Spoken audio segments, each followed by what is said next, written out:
I got to tell you, people ask me almost daily if I think America will survive the divisive, leftist-driven assault of traditional American virtues of freedom of religion, freedom of speech, and free enterprise that once made our nation the envy of the world. Well, I still have hope, but I got to admit that I'm believing more and more that the only hope is an intervention of God Himself in the form of a deep, to-the-bone spiritual awakening.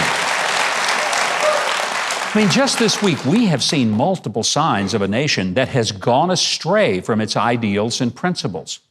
Reports that the chairman of the Joint Chiefs of Staff, General Mark Milley, colluded with the Communist Chinese military in the closing days of the Trump presidency to assure them that he would give them a heads up should President Trump prepare to start a war. And he instructed his subordinates to ignore the orders from the president unless they had been cleared by him. Now, that is shocking. Well, if it's true. And I say if true because they come from a new book by Bob Woodward, who is known to fudge the truth and sometimes just flat out make it up in order to push his book sales. But Milley has already proven to be an incompetent, politically driven general by his failed leadership in the Afghanistan withdrawal, and then his bizarre testimony to Congress when he said that the biggest threat to America is white rage, whatever that is even supposed to mean. Does he honestly believe that a minuscule number of guys waving Confederate battle flags and armed with beer and deer rifles even have a shot at defeating Milley's military? I mean, they got F-35s, F-22s, tanks, aircraft carriers, Black Hawk helicopters, fully automatic weapons, and even nuclear weapons. Folks, if Milley believes that his forces are that weak, he really should resign.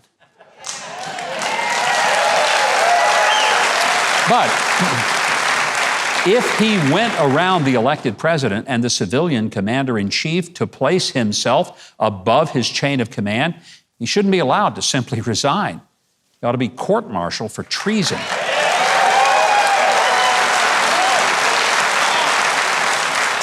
This week, we also witnessed the heartbreaking and gut-wrenching testimony of female U.S. Olympic gymnasts before the Senate who graphically testified as to the humiliating sexual assault by a pedophile team doctor, Larry Nassar, who violated these girls' trust as well as their bodies and did it for years.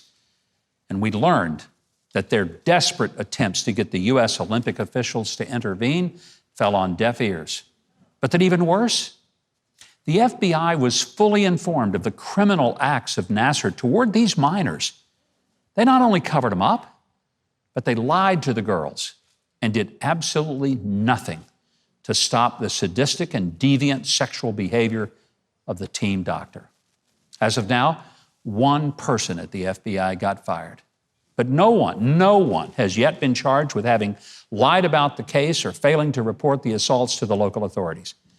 Basically, just as it was with FBI agents lying about President Trump colluding with Russia and using the power of the government to try and bring him down, even after he was elected by the people to be president, the FBI and the Department of Justice seemed more concerned about protecting themselves than these young women.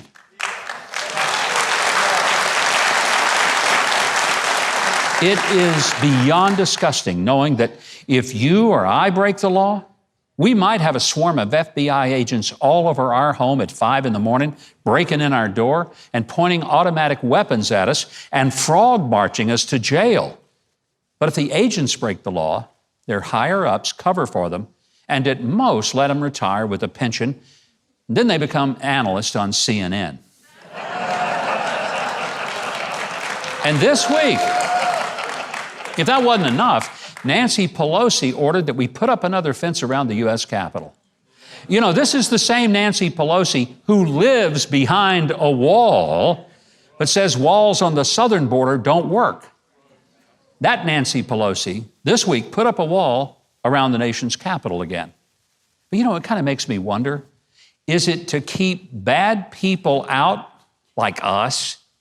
Or is it to keep even worse people like her in so they can't get out and hurt the country any more than they already have? So, when people ask me, will our country survive? I say, only if God helps us. So I say, God help us. Thanks so much for watching, and I hope you enjoyed that video. If you did, be sure to leave a like, then subscribe, and hit the notification bell below. Now, if you didn't like it, you ought to find a Ben Shapiro video to detox you with more facts.